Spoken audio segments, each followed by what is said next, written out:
Start the mounting nut by hand, never by force, to avoid cross-threading and broken parts. When installing the toilet mounting nut, begin by seating the nut on the bolt and turning it slowly using your fingers until you feel the threads engage.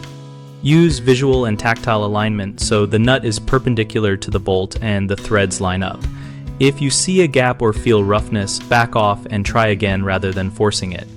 For plastic hardware, apply only light hand pressure until the threads are fully engaged. Then switch to an adjustable wrench and tighten in small increments while checking that the nut advances smoothly. If resistance becomes uneven, stop immediately. Back the nut off several turns. Reseat the nut and restart the process to avoid shaving threads. When reinstalling a previously used nut, inspect both nut and bolt for burrs or deformed threads and replace any damaged piece. A fresh nut is inexpensive and prevents leaks and part failure. For very tight clearances, use a short length of cardboard tube or a nut guide tool to keep the nut square as you start threading.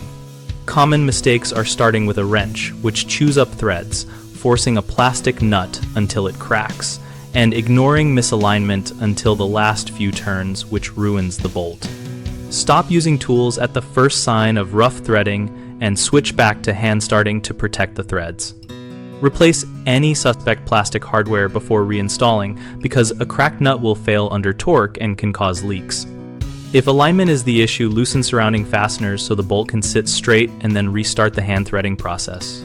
BigHomeProjects.com connects homeowners and contractors around projects like toilet hardware installation and offers project tips and local contractor listings to help you find someone to finish the job.